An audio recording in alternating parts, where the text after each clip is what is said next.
ওয়ালাইকুম। জুম্মা মোবারক নুরুজ্জামান। মসজিদ থেকে নামাজ পড়ে আমার জন্য কি নিয়ে আসলা?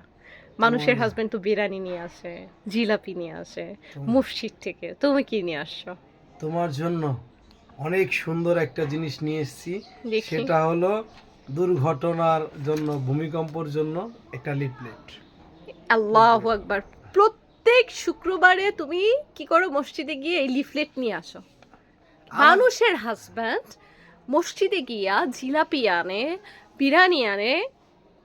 তুমি আমার জন্য এগুলি কি নিয়ে আসছো দেখো? এটাই তো ভালো সংকেত তুমি আমার জন্য বাঁচার আতঙ্ক নিয়ে জন্য। আসছো। এই হায় রে। জরুরি বিজ্ঞপ্তি। আহা আহা আহা। আমি ভূমিকম্পে এমনি আতঙ্কে থাকি, তুমি জানো। মিনি আর গুড্ডু আমাকে ভয় দেখায়। রাত বিরাতে ঠাস করে আইসা মশারের মধ্যে ঝুলনি খায়, আর আমি ভয় পেয়ে উঠি। মনে হয় এই বুঝি ভূমিকম্প হয়ে গেছে। আর তুমি আমার জন্য সেই আবার ভূমিকম্প, পুরা জীবন ভূমিকম্পময় হয়ে গেছে। আহ, এটাই তো সুন্দর।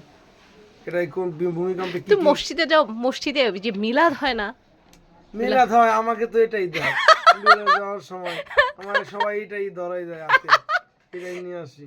তোমার জিলাপি হ্যাঁ। ধরায় দেয় না? না না, জিলাপি দেয় না। বিরিয়ানি দেয় না? না না, বিরিয়ানিও দেয় না। তুমি কোন মসজিদে নামাজে যাও? আমি এই মসজিদে বাসার সামনে যাও কেন? এই মসজিদে, ওই মসজিদে, ওই মসজিদে, 3 মসজিদে যাই। এই দেয়।